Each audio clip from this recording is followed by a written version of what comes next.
بتحب لبنان؟ حب صناعته، وكل اللي عم نعمله اليوم تيكون لبنان ورئيس لبنان صنع بلبنان. هيك قال الحكيم للطلاب بآخر لقاء له معهم السنة الماضية بيوم الطالب، والسنة كمان رح يتجدد هاللقاء بيوم طالب جديد بذات التاريخ ب1 أيار نهار عيد العمال، والأهم إنه بداية الشهر المريمي. المضبوط باللي سمعناه هو إنه أنتو شباب وصبايا جداد هلا، مضبوط، ويلي نحن رفقاتنا اللي عايشين موجودين معنا اليوم، كل رفقاتنا القدامى اللي عايشين ويلي متأكدين منه هو إنه الحق ما بيموت والشمس رح تطلع. لبنان رجالك أرزاق، شعبك مرفوع رايد مجدك يا قوات فوق الشمس مع اللايق. يوم الطالب صار يعني يوم بينطروه كل الطلاب. هلا السنه اكيد اخذ رهجه مختلفه لانه اضفنا على بروجرام يوم الطالب اناشيد المقاومه.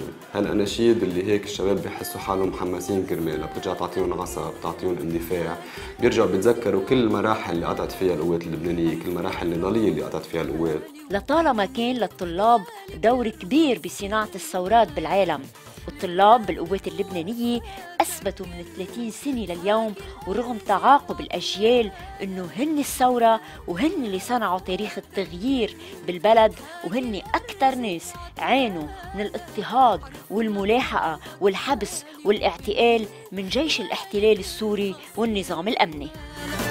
تعذبنا وما كنا قلال، استشهدنا وقدمنا رجال،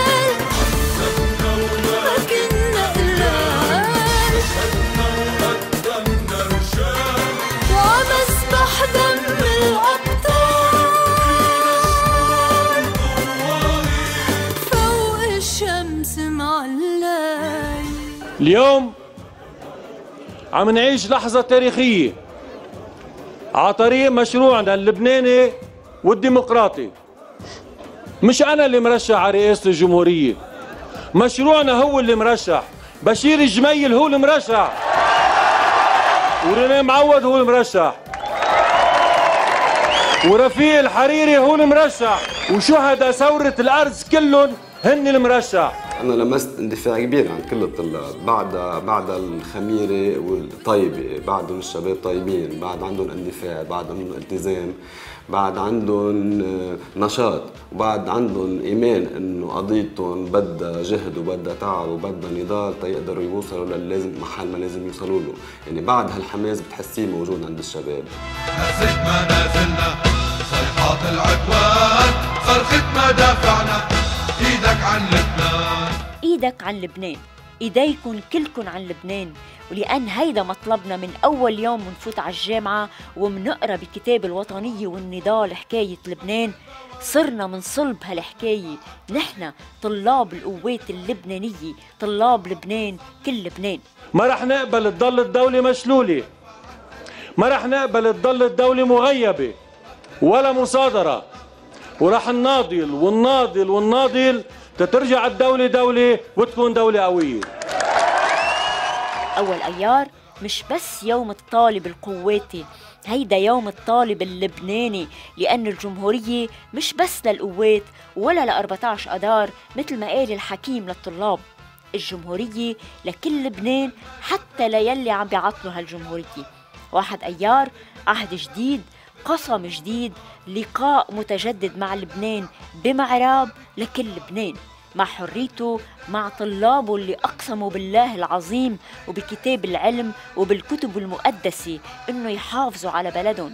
ومنشان هيك ما حدا يمد إيده على لبنان، لأن الإيد اللي بتمتد على أرض البخور والأرز والعلم والنور والقديسين والشهداء وحدة اللعنة كفيلة بأنه تقطعها. ونحن القوات اللبنانية، طلاب القوات اللبنانية، نحن دايما هون. قوات الجحيم لن تقوى علينا. بدنا نبني البلد كلنا سوا، بس وفق شروط الدولة والدستور والقانون. بدنا نبني دولة الحق والعدالة والقانون. سوا منرجع لبنان أحلى مما كان. مثل ما الحق ما مات أول مرة ما رح يموت لا تاني مرة ولا تالت مرة ولا 10 مرة. ايدك عن لبنان